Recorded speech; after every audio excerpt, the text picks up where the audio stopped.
Bonsoir et bienvenue sur notre nouveau numéro Focus Danse 241. Et aujourd'hui, on accueille un passionné de danse, Harry, qui va nous parler de sa pratique de ce domaine artistique. Bonsoir Harry. Bonsoir Kesha.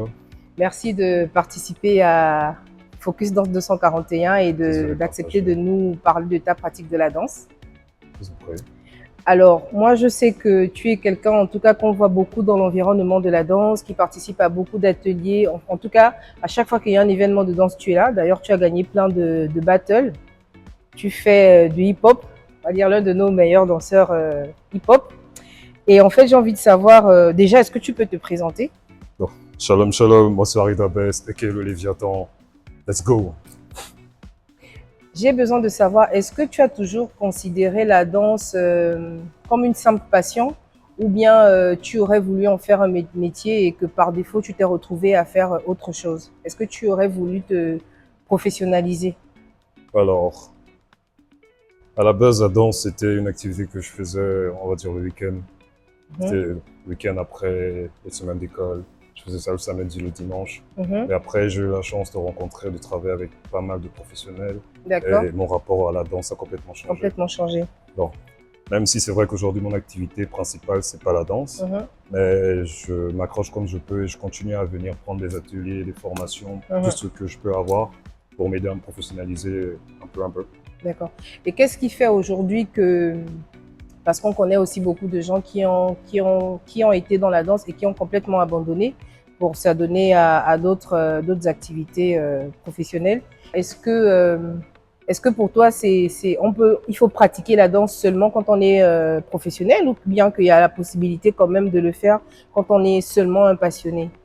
Après, moi, je pourrais pas trop m'avancer sur le sujet parce que je considère que je joins pas totalement les deux pour vivre. Mais ce que je peux dire, c'est tout part déjà des objectifs. C'est-à-dire autant sur le plan de vie professionnelle, carrière, hormis la danse, il y a des objectifs. Autant dans la danse, même si ça paye pas, se dire que bon, là cette année je suis à ce step et je vais travailler pour arriver à ce step et ainsi de suite. Donc pour ma part, ce qui ont arrêté, c'est surtout des gens qui ont perdu cette vision hors la vie professionnelle de tous les jours. Donc dans la danse, ils ont perdu un peu la flamme et les objectifs et tout ça, du coup, normal que ça arrête. Ouais. Donc ça veut dire que de toute façon, même si on n'est pas professionnel, dès qu'on a on a en tout cas la pratique d'un art, ça n'enlève pas le fait qu'on ait envie d'évoluer, qu'on ait envie d'être meilleur. D'ailleurs, je pense que, comme on disait tout à l'heure, tu gagnes beaucoup de battles. Pourtant, tu ne te revendiques pas comme un professionnel de la danse. Non, pas du tout. Comment tu expliques ce rapport intime à la danse? Alors. Pourquoi tu rigoles? La question est... Non, même pas. C'est trop de souvenirs. En vrai, la vérité, la danse, elle m'a trop donné. La danse, elle a toujours répondu présente pour moi. C'était pas juste une activité pour moi. J'ai eu des périodes assez difficiles et la danse a toujours répondu pour moi. Et aujourd'hui, je lui dois tellement, mais tellement. C'est beau ce que tu dis. Ben, c'est la réalité. C'est pour ça que je suis là. Ouais. C'est fou parce que souvent, c'est vrai qu'il y a ce côté, comment je peux dire ça? Ce côté parfois thérapeutique qu'on peut retrouver dans la danse et auquel beaucoup de gens ne pensent pas forcément. D'ailleurs, aujourd'hui, il y a ce qu'on appelle les danses-thérapies. Voilà. Et donc, en tout cas, je trouve beau ce que tu es en train de dire par rapport au fait que ça a été entre griffes soigné ou bien emmené dans un... Base, développement personnel, pour moi, c'est passé par la danse. C'est passé par la danse. Identité artistique, je sais pas trop, mais la danse. Okay. Et comment tu arrives à gérer ta carrière professionnelle dans le domaine où tu exerces et ton activité autour de la danse? Comment tu arrives à allier les deux? Alors, parce que je répète que tu es très présent dans les événements en rapport avec la danse. Donc, moi, j'ai pas la réponse exacte. Moi, je vais dire ce qui me concerne et selon mon cas. Je fais partie de ceux qui pensent que la danse, et peu importe ce qu'il y a dans la vie, tout dépend du temps de pratique. C'est-à-dire que si vous vous arrangez à avoir un emploi du temps où vous pouvez danser à certaines heures et travailler par exemple toute la journée, mais tu te dis de 20h à 20h30, je danse, mais je danse réellement. Moi, je fais partie de ces gens-là. C'est-à-dire que pour moi, travailler pendant 10 heures et travailler de la mauvaise manière, c'est moins intéressant que de travailler pendant 30 minutes, mais savoir exactement sur Ce que quoi j'ai- aller je en suis temps train de réel. faire, ouais. Ouais. Harry, j'ai envie de te demander une chose qui prête souvent à confusion. Donc, d'après toi, quelle est la tendance des danseurs au Gabon? Sont-ils pour la majorité des professionnels, des passionnés comme toi, ou simplement des gens qui peuvent gagner de l'argent par la danse? Ça, c'est une question qui va animer beaucoup de débats et qui continue à animer des débats entre nous, entre danseurs, entre les professionnels que je côtoie, et même dans les commentaires sur Facebook, ça va tirer dans tous les sens. Mais je trouve qu'il y en a beaucoup qui mentent dans le milieu. Beaucoup qui? Mentent. D'accord. Quand je dis qu'ils mentent, c'est vas-y, tu vas arriver sur les posts, ça vient se présenter en moi je suis danseur professionnel, moi je suis danseur professionnel, moi je suis danseur professionnel. On va demander les CV pour ceux qui en ont, des CV. Collaboration avec tel artiste, danser dans l'équipe de tel artiste, tel artiste, tel artiste, tel artiste. Déjà, même le fait que ce danseur professionnel disent artiste pour quelqu'un qui fait de la musique, qui chante ou qui rappe, qu'il appelle cette personne artiste et lui-même c'est danseur, il y a déjà un problème à ce niveau déjà. Ça veut dire qu'il y aura une loge des artistes, même dans leur événement, il y a une loge des artistes, il y aura une loge pour les danseurs. C'est vrai qu'on a beaucoup vécu la botte de les artistes d'un côté, les danseurs d'un autre. Donc déjà là, il y a déjà un gros souci. Et hormis ça, au niveau même encore des danseurs eux-mêmes, il y en a qui se professionnalisent pas, qui s'informent pas, qui restent déformés et par conséquent, ils déforment tout ce qui vient après eux. C'est-à-dire ce qui veulent découvrir la danse, qui veulent vraiment être professionnels. Ils sont noyés là-dedans et je trouve ça un petit peu dommage. Mais on va faire comment? Donc ça veut dire que tu penses quand même que pour se définir comme un danseur professionnel, il ne suffit pas de gagner de l'argent à travers la danse, mais il y a toute une pratique, il y a toute une démarche, une façon de faire qui va avec. Et des connaissances et des outils et plein d'autres choses. Ouais. Donc comme dit Harry, on peut gagner de l'argent par la danse et ne pas être un professionnel de la danse ou un danseur professionnel. Qu'est-ce qui te différencie toi aujourd'hui d'un danseur professionnel? C'est pour revenir un peu sur la question qu'on a posée tout à l'heure, aller un peu plus... Je dirais tout, globalement tout. Que ce soit les rudiments, le temps de pratique, les connaissances, les formations, l'assise en elle-même sur le 6e art. Toi qui es si investi dans le domaine de la danse, j'ai envie de savoir quels sont tes événements favoris, en tout cas ceux pour lesquels tu penses que tu arrives le mieux à t'épanouir, et aussi qui sont tes références au Gabon en matière de danse professionnelle? Donc, je dois commencer par répondre pour les événements. Il y en a deux qui se démarquent du lot et qui sont là depuis un bon moment quand même.